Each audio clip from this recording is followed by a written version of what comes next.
La neige tombait lentement sur la petite église en bois du village de Novosibirsk. L'air était glacé, coupant comme une lame. À travers les vitraux givrés, on distinguait la lumière tremblante de quelques bougies allumées. Le silence semblait presque sacré, brisé seulement par le craquement du bois dans le poêle.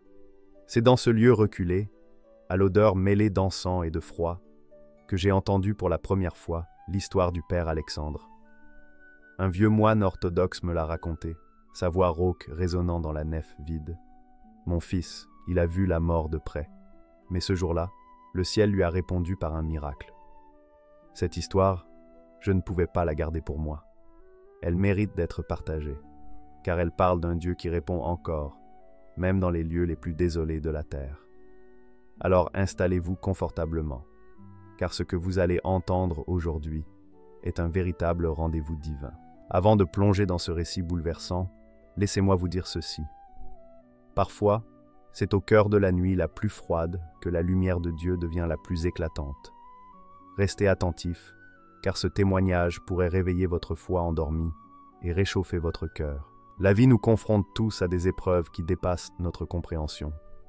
Qu'il s'agisse de la solitude, de la peur ou du doute, chaque croyant connaît ce moment où tout semble s'effondrer, où la prière devient un cri silencieux.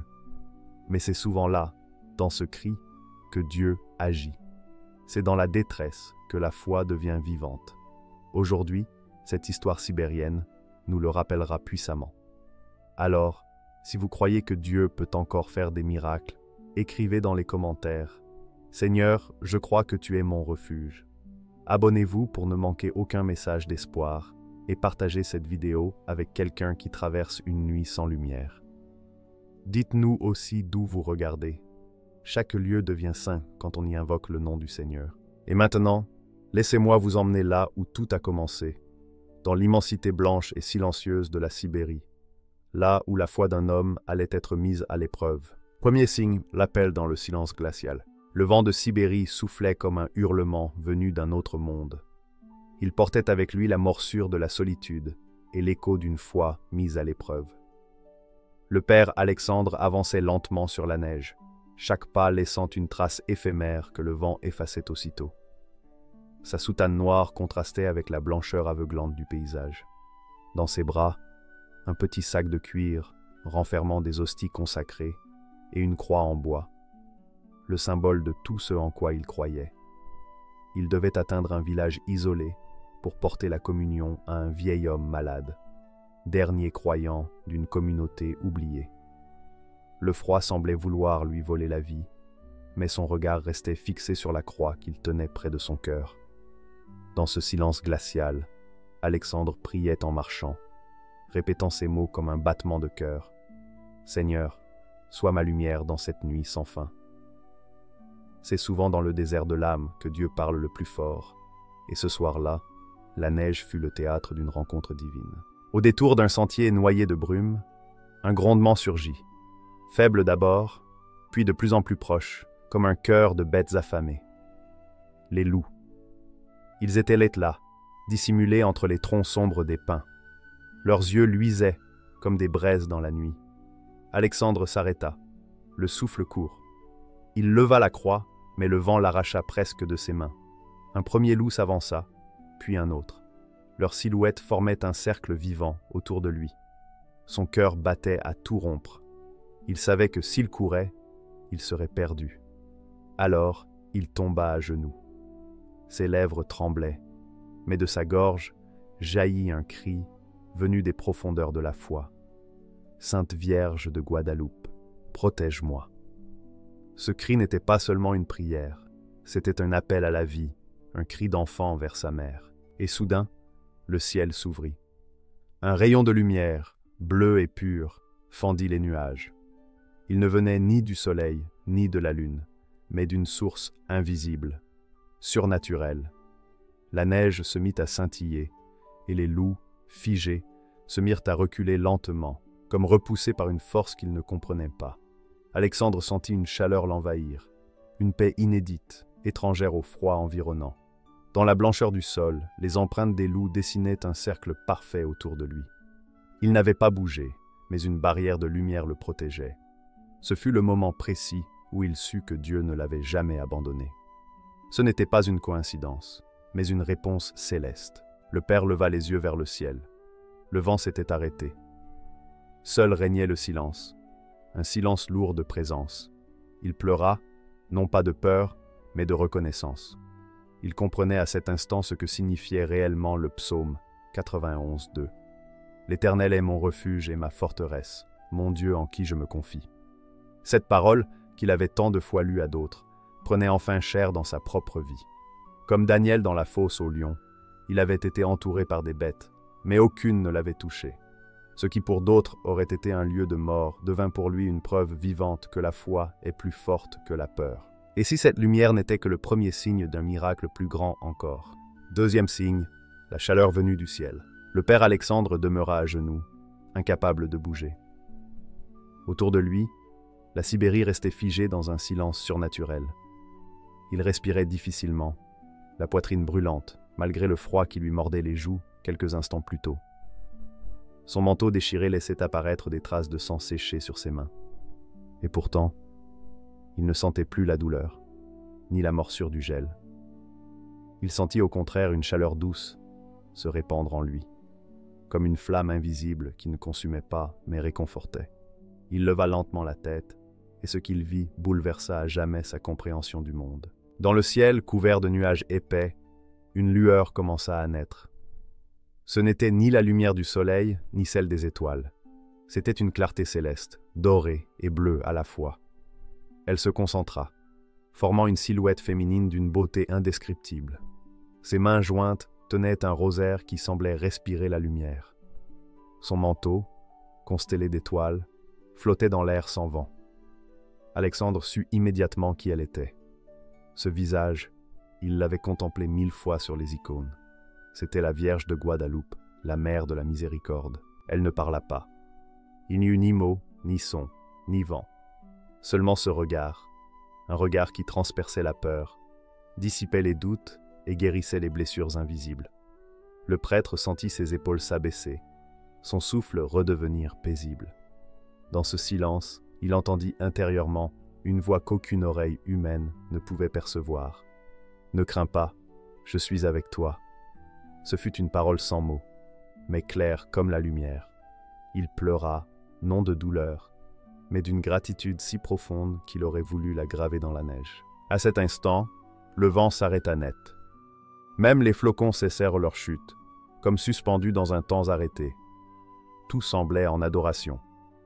Le monde, d'ordinaire hostile et froid, se transforma en un sanctuaire. Alexandre comprit qu'il se trouvait dans un espace que les mots humains ne pouvaient définir. Un lieu où le ciel et la terre se touchaient. C'était comme si Dieu, par la présence de sa mère, lui murmurait « Je te vois. Je n'ai jamais cessé de marcher avec toi. » Ce moment de paix rappela au prêtre une scène biblique qu'il connaissait depuis son enfance. Moïse, debout, au bord de la mer Rouge, entouré de peur et de murmures. Derrière lui, les chars de Pharaon. Devant lui, les eaux impénétrables. Et pourtant, Moïse n'a pas fui. Il a levé son bâton et s'est tenu en silence, laissant Dieu combattre pour lui. Il se souvint de ces mots puissants d'Exode 14:14. « Le Seigneur combattra pour vous, et vous, gardez le silence. » Ce verset prit alors vie dans la chair et dans l'esprit du père Alexandre. Le silence qu'il vivait n'était pas celui de l'abandon, mais celui de la victoire de Dieu. Peut-être que toi aussi, tu as connu ce moment où tout semble perdu, quand le froid de la vie gèle ton espérance, quand les prières paraissent ne plus franchir le ciel. Et pourtant, dans ce vide, Dieu agit. Ce n'est pas toujours le tonnerre, ni le feu qui révèle sa présence. Parfois, c'est la chaleur discrète qui s'infiltre dans ton cœur, sans que tu saches d'où elle vient.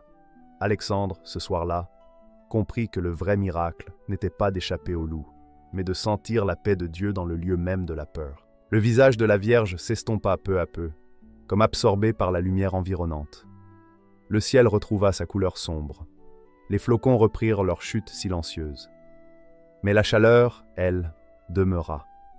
Elle n'était plus extérieure, mais intérieure, une flamme déposée dans le cœur d'un homme qui venait de renaître à la confiance. Alexandre posa la main sur sa poitrine et remercia Dieu. Il savait désormais qu'il n'était plus seul dans cette immensité blanche. Mais alors que la vision disparaissait, un mystère demeurait. Que signifiait cette lumière?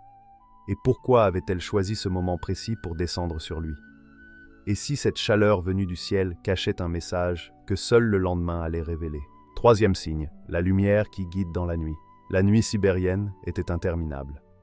Chaque souffle du vent semblait vouloir lui rappeler qu'il était seul, perdu au milieu d'une immensité blanche et sans repère.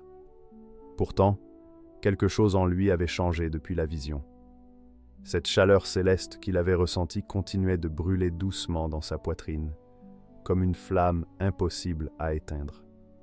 Le père Alexandre titubait, son manteau alourdi par la neige, les jambes tremblantes, mais son regard restait fixé droit devant lui. Et soudain, dans cette obscurité totale, il aperçut une lueur faible, fragile, comme une étoile posée sur la terre. Une lumière au loin, presque invisible, mais vivante. Il s'arrêta un instant, ébloui. Était-ce un mirage? Une hallucination née de la fatigue? Ou un signe? Son cœur battait fort. Instinctivement, il se remit en marche vers cette clarté. Chaque pas semblait peser le poids du monde. Le vent sifflait contre son visage, lui lacérant la peau, mais il avançait, déterminé. Il ne comprenait pas où il allait, mais il savait qui l'y conduisait. Il se souvenait des mots de l'Évangile. « Je suis la lumière du monde. Celui qui me suit ne marchera point dans les ténèbres. » Jean 8, 12. Ces paroles résonnaient dans sa tête comme une boussole invisible. Après des heures de marche, son corps céda presque. Ses genoux frappèrent la neige. Il pensa un instant s'endormir là, que sa mission se terminerait dans ce désert de glace. Mais la lumière, devant lui, devint soudain plus forte, comme si elle l'appelait. Alexandre se remit debout, soutenu non par sa force, mais par une main qu'il ne voyait pas. Finalement, il atteignit une petite cabane de bois, à moitié ensevelie sous la neige. Les fenêtres étaient rebrisées, la porte à moitié ouverte. Il entra, haletant. L'air y était plus chaud, étrange contraste avec le froid extérieur. Ses yeux mirent quelques secondes à s'habituer à la pénombre. Puis il la vit. Suspendue au mur, une vieille image, légèrement jaunie par le temps, la Vierge de Guadalupe. Ses yeux semblaient vivants. Sous l'image, une bougie allumée vacillait doucement, répandant une lueur dorée sur les planches du sol. Alexandre s'approcha lentement. Il posa une main tremblante sur le petit autel improvisé. L'air sentait la cire et la foi. Comment cette flamme pouvait-elle encore brûler ici, dans un lieu abandonné depuis des années? Le prêtre sentit une larme couler sur sa joue. Il comprit. Cette lumière qu'il avait suivie dans la nuit n'était pas un simple feu matériel. C'était la main de Dieu le guidant vers un signe de sa fidélité. Il s'agenouilla, les mains jointes, et remercia. Les mots du psaume 119-105 lui revinrent. « Ta parole est une lampe à mes pieds et une lumière sur mon sentier. » Il réalisa que, dans sa marche désespérée, il avait vécu ce verset. La parole, qu'il prêchait depuis des années, venait de prendre forme sous ses yeux. Ce feu, allumé dans le froid, n'était pas seulement celui d'une bougie, mais celui de la foi. Une foi qui traverse les hivers, qui ne s'éteint pas même quand tout semble perdu. Comme les mages suivant l'étoile jusqu'à Bethléem, Alexandre avait suivi la lueur divine à travers la nuit glacée. Et comme eux, il avait trouvé un signe d'espérance au milieu de la désolation. Il resta là, longtemps, méditant. Dans le silence, la flamme dansait lentement, projetant des ombres sur les murs. Chaque mouvement de lumière semblait lui raconter quelque chose. Il pensa à Abraham, marchant sans savoir où Dieu le conduisait, à Pierre, quittant sa barque dans la tempête, à ces hommes qui avaient avancé non parce qu'ils voyaient le chemin, mais parce qu'ils croyaient à la promesse. Il comprit que la foi, ce n'est pas marcher dans la lumière, mais avancer dans la nuit en sachant qu'une lumière nous attend. À cet instant précis, Alexandre sentit que la nuit touchait à sa fin. Mais il ignorait encore que ce qu'il allait découvrir à l'aube ne serait pas seulement une confirmation de sa foi, mais la preuve tangible que le ciel avait choisi ce lieu pour révéler quelque chose d'encore plus grand. Et si la lumière qu'il avait suivie n'était qu'un prélude à un miracle encore caché, Quatrième signe, le témoignage vivant du miracle. L'aube se leva lentement sur la Sibérie, teintant la neige de reflets dorés. Le silence du matin n'était plus celui du froid ni de la peur, mais celui d'une présence invisible. Dans la petite cabane, le père Alexandre était toujours à genoux, la tête inclinée, les mains jointes. La bougie devant l'image de la Vierge brûlait encore, sa flamme immobile, comme si le vent lui-même osait à peine respirer. Autour de lui, la neige qui s'était accumulée durant la nuit avait fondu en un cercle parfait, laissant apparaître la terre nue. La chaleur céleste, restée toute la nuit, avait dessiné ce signe clair, un espace que le froid n'avait pas pu atteindre. Lorsque les premiers villageois arrivèrent, alertés par la lumière aperçue à distance, ils restèrent figés sur le seuil. Devant eux, l'homme qu'ils croyaient perdu priait, le visage illuminé par une paix surnaturelle. Ils l'appelèrent doucement, craignant presque de rompre le mystère. Alexandre leva la tête. Ses yeux brillaient d'une clarté nouvelle, profonde et calme, comme s'ils avaient vu quelque chose que les mots humains ne pouvaient traduire. Lorsqu'il se releva, ses genoux s'enfoncèrent dans la neige fondue, laissant des empreintes qui semblèrent luire quelques secondes avant de disparaître. Les villageois le soutinrent, mais lui marchait d'un pas ferme, sans trembler. En sortant, ils furent frappés par un détail inexplicable, les blessures qu'il portait la veille, ses mains ensanglantées, son front meurtri, avaient disparu. Sa peau semblait intacte, et pourtant, sur ses paumes, 2 marques lumineuses, en forme de croix, persistaient. Elles n'étaient ni gravées, ni brûlées, mais comme imprimées de l'intérieur, irradiant une douceur qui inspirait plus d'adoration que de crainte. De retour au village, la nouvelle se répandit comme une traînée de poudre. On disait que le prêtre avait parlé avec le ciel. Certains tombaient à genoux devant lui, d'autres s'enfuyaient, terrifiés par ce qu'ils ne comprenaient pas. Alexandre, lui, ne cherchait ni gloire ni reconnaissance. Il répétait inlassablement « Ce n'est pas moi qui ai survécu, c'est la grâce qui m'a porté. » Le chef du village, pragmatique, appela le médecin local, un homme connu pour son scepticisme. L'homme examina Alexandre, le jaugea, observa la peau, les marques, la température de son corps. Puis, troublé, il déclara d'une voix hésitante « À ces températures, personne n'aurait pu vivre plus d'1 heure. Et vous dites qu'il est resté dehors toute la nuit? Il aurait dû mourir plusieurs fois. Quelque chose, ou quelqu'un, l'a protégé. » Cette phrase, dite sans conviction spirituelle, résonna pourtant comme une confession involontaire. Autour d'Alexandre, le peuple commença à murmurer. Des hommes qui ne priaient plus depuis des années reprirent leur chapelet. Des femmes, les larmes aux yeux, vinrent poser la main sur le cercle fondu autour de la cabane, espérant y sentir un reste de chaleur divine. Pour eux, il ne s'agissait plus seulement d'un prêtre miraculé, mais d'un signe. Le froid de la Sibérie avait été traversé par la présence du ciel. Ce miracle, Alexandre ne le vécut pas comme un privilège, mais comme un appel. Il se rappela l'histoire de Saul sur le chemin de Damas, un homme aveuglé par la lumière de Dieu, transformé pour devenir Paul, témoin du Christ. Ce parallèle s'imposa à lui avec une évidence bouleversante. Il comprit que, tout comme Paul avait été frappé pour se relever différent, lui aussi avait été touché pour témoigner. Ce qu'il avait vécu ne lui appartenait pas. C'était un message pour le monde entier, un rappel que la foi ne se mesure pas à la logique humaine. Il cita souvent ce verset à ceux qui doutaient. « Rien n'est impossible à Dieu. » Luc 1,37. Ces mots simples devenaient, dans sa bouche, une vérité vivante. Car il n'était plus le même homme. Son regard portait la lumière de quelqu'un qui avait vu l'invisible. Son corps, marqué de croix lumineuses, était devenu un livre ouvert, une page que Dieu avait écrite dans la chair. Même ceux qui doutaient ressentèrent quelque chose d'indéfinissable en sa présence. Une paix, une chaleur, un frisson spirituel. Mais le père Alexandre ignorait encore que le miracle qu'il venait de vivre n'était que le prélude à un signe plus grand, destiné non seulement à confirmer sa foi, mais à unir 2 peuples séparés par des milliers de kilomètres. Et si ce qu'il avait vécu dans la neige n'était qu'une partie d'un plan céleste beaucoup plus vaste, où chaque flocon, chaque lumière, chaque souffle de vent cachait un message que le monde allait bientôt découvrir. Cinquième signe, le miracle qui traverse les frontières. Le printemps avait fini par adoucir les terres glacées de Sibérie. Les forêts, autrefois ensevelies sous des mètres de neige, laissaient désormais entrevoir des ruisseaux limpides et des bourgeons timides. Le père Alexandre, revenu à son église, reprenait ses messes avec une humilité nouvelle. Rien, à première vue, ne semblait différent.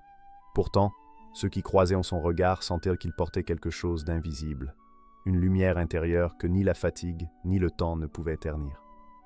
Il priait souvent en silence, remerciant Dieu pour le miracle qu'il avait vécu, sans jamais chercher à le comprendre totalement. Il savait que certaines choses appartiennent au mystère, et que ce mystère est parfois la plus belle forme de révélation. Un matin, alors qu'il préparait l'autel, le facteur du village entra timidement dans la chapelle. Il tenait dans sa main une enveloppe scellée d'un timbre étranger. Sur le coin gauche, une inscription. Paroisse Nuestra Señora de Guadalupe, Guadalajara, Mexique. Alexandre fronça les sourcils. Il ne connaissait personne là-bas. Le papier portait des traces d'humidité, comme si le long voyage avait traversé plusieurs climats. Il ouvrit la lettre avec précaution. À l'intérieur, une feuille manuscrite, tremblante d'émotion. Révérend Père, le 14 janvier dernier, alors que nous prions devant l'image sacrée de la Vierge de Guadalupe, un phénomène inexplicable s'est produit. Des larmes sont apparues sur le visage de la statue. Elles ont coulé lentement, à la vue de toute la paroisse. Nos experts ont daté l'événement et à notre grande stupeur, il coïncide précisément avec l'heure où, selon les nouvelles venues de Russie, vous aviez invoqué la Vierge pour votre salut. Nous n'avons pas de doute. Le ciel a entendu 2 continents prier d'un même cœur. Alexandre comprit alors une vérité qu'il avait souvent prêchée sans jamais la saisir pleinement. La foi n'a pas de frontières. Elle unit ceux qui prient dans la solitude et ceux qui adorent dans les foules. Elle relie la Sibérie glaciale à la chaleur du Mexique, le murmure d'une prière à la larme d'une icône. Il pensa à ces paroles de Jésus. « Demandez, et l'on vous donnera. Cherchez, et vous trouverez. Frappez, et l'on vous ouvrira. » Matthieu 7, 7. Ces mots prenaient vie sous ses yeux. Lui avait demandé secours, et au même instant, de l'autre côté du monde, le ciel avait répondu par des larmes. Dans cette coïncidence divine, il vit l'écho d'un autre miracle biblique. Comme Pierre, libéré de prison par un ange alors que l'Église priait pour lui sans relâche, Alexandre avait été libéré de la mort par la prière universelle du corps du Christ. Ce n'était pas seulement sa foi qui avait ouvert le ciel, mais celle de tous les cœurs unis dans la même espérance. Les prières des fidèles au Mexique avaient traversé les océans, trouvant écho dans le cri d'un prêtre perdu dans la neige. Et Dieu, fidèle à sa promesse, avait relié les 2 extrémités du monde dans un seul battement de grâce. À partir de ce jour, le père Alexandre commença à recevoir des lettres du monde entier. Des croyants d'Amérique du Sud, d'Europe, d'Afrique, tous racontaient avoir ressenti, ce même soir, une chaleur mystérieuse en priant le rosaire. Certains disaient avoir vu la flamme de leur bougie s'élever droite, sans trembler, comme suspendue dans l'air. D'autres avaient rêvé d'un homme dans la neige, agenouillé, entouré de lumière. Le miracle n'était plus une simple histoire. Il était devenu un message vivant, un témoignage collectif du pouvoir de la prière. Et pourtant, dans le cœur d'Alexandre, une question demeurait. Pourquoi Dieu avait-il choisi ce lieu, ce moment, cette nuit? Était-ce pour lui seul, ou pour rappeler au monde que la distance n'existe pas dans le plan divin? Il ferma les yeux et comprit. Ce n'était pas le froid, la peur, ni même les loups qui étaient le véritable ennemi. C'était l'oubli. L'oubli de croire, l'oubli d'espérer, l'oubli de prier.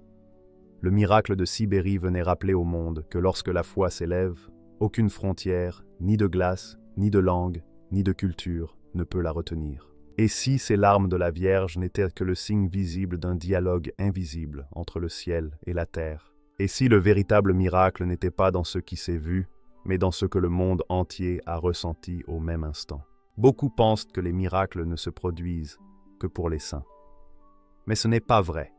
Ce que la Vierge de Guadalupe a fait en Sibérie, elle le fait encore pour ceux qui osent croire au milieu de la peur. Le père Alexandre n'a pas été sauvé parce qu'il était parfait, mais parce qu'il a crié du fond de son âme. Le vrai miracle n'était pas seulement dans la lumière, ni dans la fuite des loups, mais dans ce cri de foi. Dieu répond à la foi sincère, pas à la force humaine. Et souvent, c'est dans la glace de nos épreuves qu'il grave le feu de sa présence. Alors aujourd'hui, où que tu sois, si tu traverses ta propre Sibérie intérieure, souviens-toi, le même Dieu qui a protégé Alexandre est ton refuge. Il n'a pas changé. Le miracle que tu attends commence dans ta prière. Prions ensemble. Seigneur Jésus, toi qui es le Dieu des vivants et non des morts, je crois que ta lumière brise la peur. Comme le Père Alexandre, je t'invoque dans mes nuits glacées. Que ton esprit me protège des loups du doute, du découragement et du désespoir. Que la Vierge Marie, mère de la foi, m'enveloppe de son manteau. Donne-moi la force de croire même quand tout semble perdu, et que ma vie devienne un témoignage vivant de ta fidélité. Au nom du Père, du Fils et du Saint-Esprit. Amen. Et toi, crois-tu que Dieu agit encore au milieu des ténèbres? Écris dans les commentaires, Seigneur, je crois en tes miracles. Et n'oublie pas, ce que Dieu a fait dans les neiges de Sibérie, il peut le faire aujourd'hui, dans ton cœur.